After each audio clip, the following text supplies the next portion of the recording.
Dale Earnhardt Jr. just told Cleetus McFarland to slow down. NASCAR officials denied him. The critics said he wasn't ready. So what does Cletus do?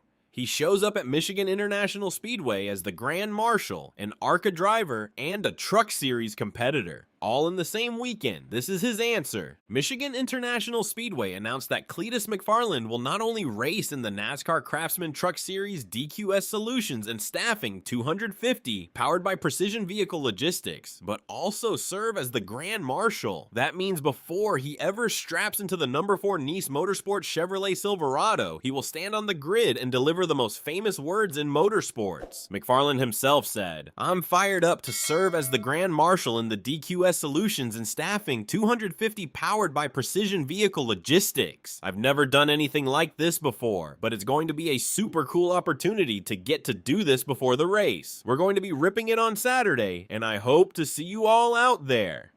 And that is just Saturday. On Friday, June 5th, he is also running the ARCA Menards Series Henry Ford Health 200 at the same track. Double duty at a 2-mile oval. That is how serious Garrett Mitchell, the real name behind the Cletus McFarland brand, is taking this NASCAR journey right now. The announcement that made the entire racing community stop and pay attention was that Squirrel McNutt, real name George Siciliano, is also joining Cletus in the ARCA race on Friday. He will drive the number 0 Ford for Rette Jones Racing, using the owner points from Wayne Peterson Motorsports. The news first came out during the latest episode of their podcast, Bald Eagles, where Garrett Mitchell confirmed it directly, telling Siciliano, "You'll be driving an ARCA car." That one line turned a big NASCAR weekend into a full event for every fan of the Cletus McFarland universe.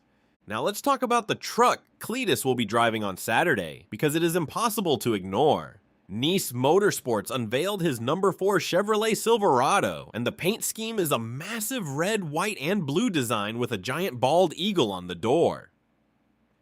Comprehensive Logistics and Circle B Diecasts are the sponsors. McFarland described it himself. "It's the baldeagle.com car. I'm gonna be flying like a bald eagle out here." In NASCAR, paint schemes can create a moment before the green flag even drops. This one already has. The truck is going to be impossible to miss whether it runs 5th or 35th. Cletus will also have serious support around him inside Niece Motorsports this weekend. Cup Series veterans Ross Chastain in the number 45 and Ricky Stenhouse Jr. in the number 42 are both running for the same organization. Chastain has experience on nearly every track type in the country. Stenhouse understands high-speed intermediate racing as well as almost anyone in the sport. For a driver still building his National Series racecraft, having those two inside the same garage is genuinely valuable. Not just for motivation, but for real data on where to lift, how to manage dirty air, and how the truck behaves when the field bunches up at a restart. That brings us to what makes Michigan such a significant challenge. Michigan International Speedway is a 2-mile oval, and it is the biggest non-superspeedway track Cletus has ever competed on. This is not Daytona. This is not Talladega. At those superspeedways, the draft does a large portion of the work. You can tuck into a pack and let momentum and aerodynamics carry you through difficult moments. Michigan does not work that way. The corners require a different kind of commitment. You cannot just sit in a pack and survive. You have to drive the truck, manage air, lift correctly, protect corner entry, and understand how the truck behaves when another driver takes air off your nose or your right rear. That is a completely different skill demand than anything Cletus has faced so far in 2026. And his 2026 season to this point is one of the most publicly documented driver development stories in recent NASCAR history. Every result, every spin, every penalty has played out in front of millions of fans. Let's go through every single result because together they tell the real story of where he is as a driver right now. At Daytona in February, he ran the ARCA Menards Series and finished 11th. The same day, he made his NASCAR CRAFTSMAN Truck Series debut with Niece Motorsports. It lasted lasted 6 laps. He lost control coming off turn 4 and crashed out, finishing 37th to last. It was a harsh reminder that Daytona might look simple from the outside, but when you are 3 wide in turbulent air and surrounded by experienced drivers, the smallest overcorrection can end the day instantly. After that, Cletus moved into the NASCAR O'Reilly Auto Parts Series at Rockingham with Rette Jones Racing. He finished 32nd, 6 laps down, but he completed the race. For a driver still trying to earn approval for bigger tracks and bigger races, finishing laps was important. He also ran the ARCA Menards Series East race at Rockingham the same weekend and finished 4th. A strong result that demonstrated real competence at the lower series level. At Kansas in the ARCA Menards Series, he finished 20th. Then came the race that completely changed the conversation around Cletus McFarland as a driver, Talladega. He finished 2nd, led 19 of the 76 laps, and came within a contact-filled final corner of winning the whole thing.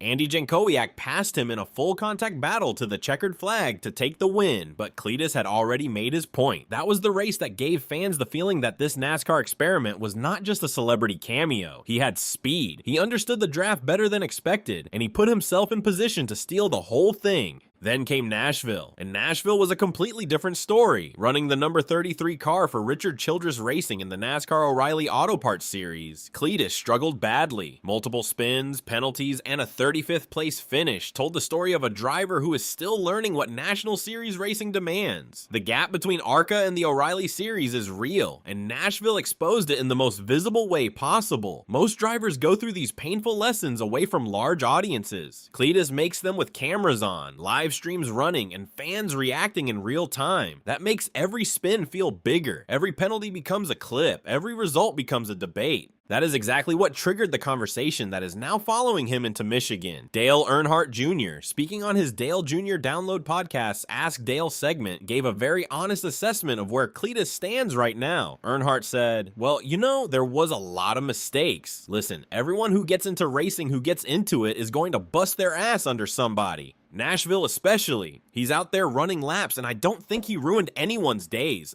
I thought he did fine." But Jr. did not stop there. He went further with a clear prescription for what Cletus actually needs to do. Earnhardt added, "My whole feeling about his deal is if he can get himself 2 full seasons or a couple of years in ARCA, running all the ARCA races, all of them, short tracks, everywhere. If he could go do that, man, I think he would be way better off to try to tackle this O'Reilly stuff." That is a significant statement coming from one of the most respected voices in the sport. Dale Jr. also pointed to the frustration ceiling that is coming if Cletus continues jumping into O'Reilly races before building that foundational base.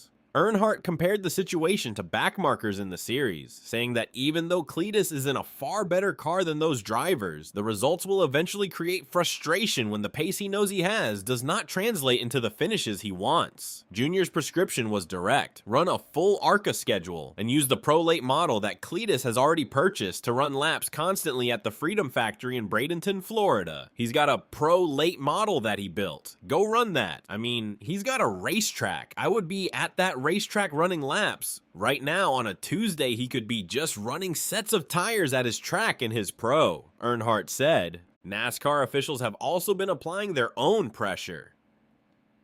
Following his O'Reilly debut at Rockingham, NASCAR denied Cletus approval to race the O'Reilly Series at Talladega, citing a need for more short track experience alongside continued development in ARCA and the Truck Series. Cletus responded to that decision with a simple, "It is what it is," while confirming that more truck races are already on his schedule. Michigan is one of them. Talladega in October in the Truck Series is another. Now let's talk about Squirrel McNutt, because his story is just as important to understanding what this Michigan weekend actually represents. George Siciliano began his part-time ARCA schedule this season with the direct encouragement of the late Greg Biffle, who was a close friend and mentor to both him and Cletus. Squirrel made his ARCA East debut at Hickory, where he qualified 9th and finished 13th, 7 laps down. To earn approval to race at Kansas, he had to add Rockingham to his schedule, a race that was not originally planned. He qualified 11th at Rockingham and finished 9th 3 laps down. At Kansas, qualifying was canceled, which put him at the back in 24th. He fought through the field and finished 12th, 2 laps down, which earned him his approval to race at Talladega. And at Talladega, Squirrel was running inside the top 10 in the closing laps when he was collected in the big one with 7 laps to go, finishing 29th. That is super speedway racing. Sometimes you make all the right moves and still get eliminated by someone else's mistake. Michigan now gives Squirrel a completely different challenge. The 2-mile oval will demand more sustained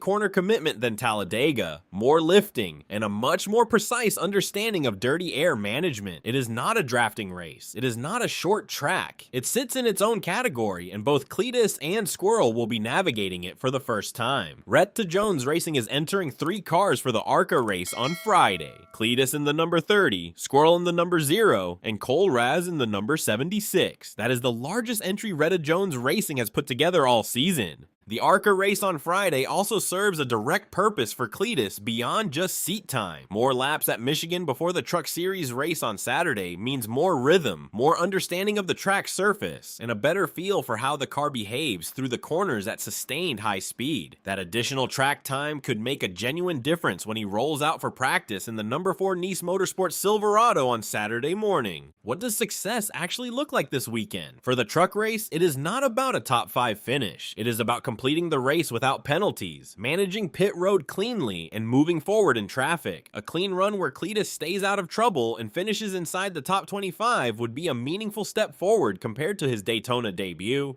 For the ARCA race, consistency is the goal. Building confidence and accumulating the kind of track knowledge that will matter when he returns to Talladega in the truck in October. Joe Fowler, president of Michigan International Speedway, put it plainly when the Grand Marshal announcement was made. Cletus is a natural-born entertainer and one of the biggest names in racing today. There's no doubt he's going to energize the crowd before putting on a show for our fans as the NASCAR CRAFTSMAN Truck Series returns to the Irish Hills. That bald eagle truck is going to draw attention regardless of the result. Cletus McFarland has never been someone who blends into the background, and this weekend at Michigan is the most complete version of his NASCAR journey on display in a single weekend. Dale Jr. said, "Slow down." NASCAR said, "Prove it first." And Cletus responded by booking the Grand Marshal role, the ARCA start, the truck start, and bringing Squirrel McNutt along for all of it. Michigan either validates the journey or raises harder questions. We find out starting Friday.